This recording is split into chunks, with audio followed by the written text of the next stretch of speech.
Hello again. This time we're looking at a machete, and unfortunately my cutting mat isn't actually big enough to be used in the background for this video, so this is going to have to make do. What we're looking at here, this is a Kukri Machete from a company called Lasher. I've had a look at their website and it seems that they mostly make things like hammers and garden spades, that sort of thing. Funny enough, I didn't find any machetes on their website whatsoever. I think I got this one from springfields.co.uk if memory serves, and I paid less than £10 for this, which is where this machete really shines. This thing cost me around £8.50 I think, and I'm pretty sure I bought a second machete with it, and at the time they were offering free shipping for anything over 15 quid. So I mean, to get two machetes for less than 30 quid, I mean, to me that's pretty impressive. The other one I'm pretty sure I paid about 15 quid for. So to me that's actually really good. I mean, could you really say no to that? If you're in the market for a couple of machetes for whatever reason. So this cutting mat here does have a bit of a scale on it. It reaches about 42 centimetres. So if we have a look here, this thing is probably around, 45 centimetres overall. If you want to know the cutting edge, or let's see,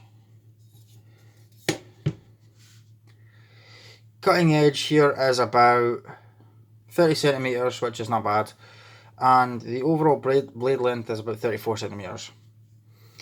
Now, I didn't bother to take the stickers off because I honestly felt no need to. I just keep this thing face down like this in front of my TV just as decoration because, I mean, obviously I like to collect knives. I've got knives everywhere. I just enjoy knives. I like to look at them. I like to pick them up, I like the feeling. I just really enjoy knives.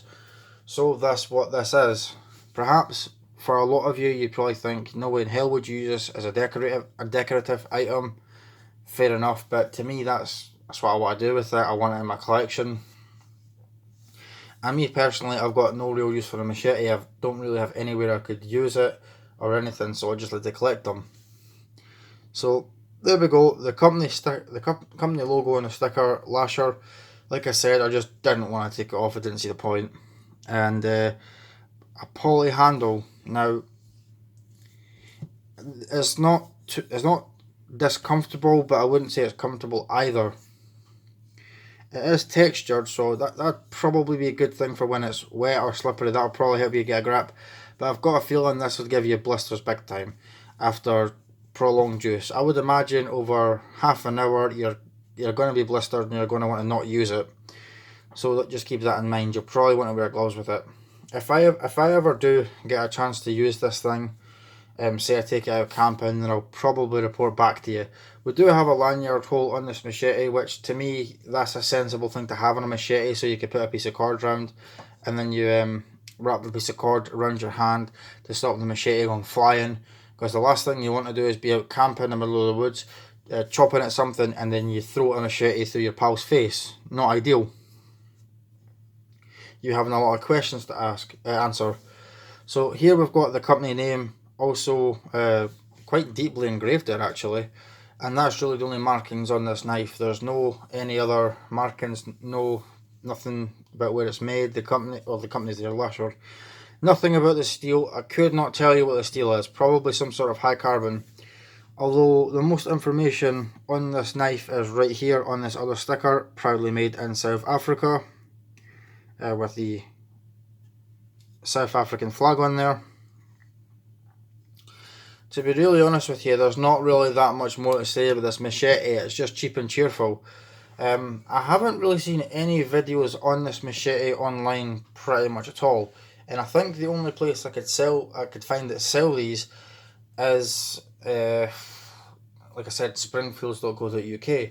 They do have several other machetes. They've got some Latin machetes. They've got heavy machetes, cane machetes, grass machetes. If you want a machete, they've got you covered almost. I mean, they've got pretty much everything. And I think the most expensive machete by Lasher is probably less than 15 quid. So you can get a good little collection of machetes from this company for less than £100. I mean, to me this feels solid. I mean, There's a little bit of flex in it. I think with the machete you probably do want flex because it's for chopping, but then again, depending on what you're chopping, you want it to be thin or thick. I mean, like I said, I don't know much about machetes. I'm not going to try and pretend I'm an expert here.